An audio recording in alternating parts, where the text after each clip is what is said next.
So I was just thinking that I want a really easy, simple, delicious, nourishing, plant-based pie that I can have for dinner that I'm going to wrap up really quickly with minimal faff involved. So then I came up with my butternut squash pie. I'm going to put a crumble topping on it so that there's no need to faff about with pastry and stuff like that. It takes about 5 minutes to get the main ingredients together. The only faff involved, slight faff, not much faff, is you have to roast the butternut squash. So you just have to quickly peel it, chop it into cubes and then pop it in the oven. It only takes 5 minutes to prepare that as well. I'm going to leave some tips. Be sure to visit the link. I've got even more tips in there. Watch this visual. Let's go see how easy it is to make. But before we do that, if you like what you see, please subscribe to my channel, give it a thumbs up, and always leave a comment if you can, because I love reading your comments and ask any questions. Let me know how you get on. All right, let's go see how ridiculously easy it is to make this butternut squash pie.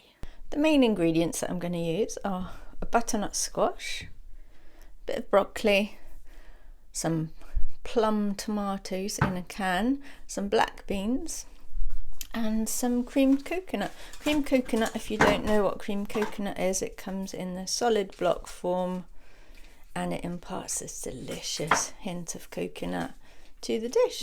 So first thing that I'm going to do is I'm going to get a really good peeler and peel my squash. Some people like to leave the skin on their squash. If you want to leave the skin on, that's fine too.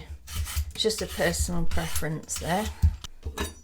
And then the next thing I'm going to do is I'm just going to chop off any end bits and I'm going to dice this.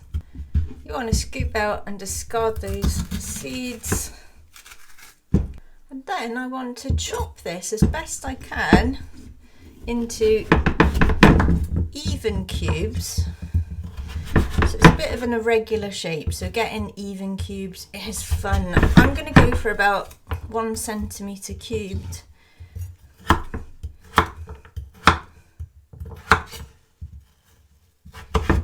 Like that. They don't have to be perfect. So you want to get a nice big oven tray, put a very light sprinkle of sea salt and black or white pepper. Oh, that was, I think I slipped a little bit there, to be honest. And then you probably want about 2 teaspoons of olive oil, hardly anything at all. Mix it all in together, and it works best if you just leave some little gaps in between. And then you want to pop it in an oven for about half an hour, just until you can pierce these nicely with a fork. That's going to soften, sweeten and caramelize this delicious butternut squash. So you're going to cut your broccoli up into just nice bite-sized pieces, including the stalk. Drain and rinse your beans. About 25 minutes, half an hour. You can take your squash out. See, it's just nicely cooked there. And then what you want to do next is you want to heat up your tomatoes. Now I want to smash those down. I'm just going to use a potato masher to do that. Just a nice pulp. Add cream coconut, which I've chopped up, your black beans, broccoli, sea salt and black pepper. Bring it up to the boil. So you want to let that mix until basically the cream coconut starts to melt, and then it's good. So just after a few minutes the coconut has melted in there. You don't need to cook this fully because it's going to bake in the oven and cook the broccoli. And then you want to add in this delicious roasted butternut squash. So there you go, just flatten it down nicely, and I'm going to put a topping on this. So I wonder if you can guess what I'm going to use in my topping. So what I've got in here is oats, some pumpkin seeds, generous sprinkle of salt and pepper.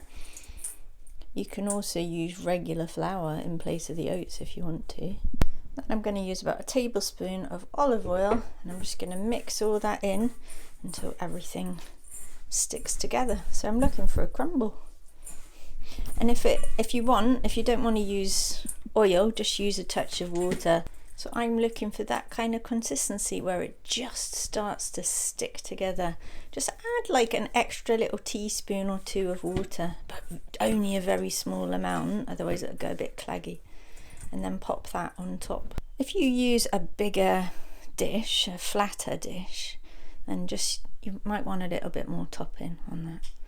There you go, just push that down nice and firmly. There we go, and it's ready to put in the oven. Or if you're not ready to put it in the oven, just leave it on the side or pop it in the fridge and do it later. Then we want to put it in the oven for about 45 minutes, and that'll give it enough time just to cook everything through nicely. I do hope that you enjoy this as much as we do here. Remember to give this a thumbs up, subscribe to my channel, and remember I've got recipe books, and come visit my website.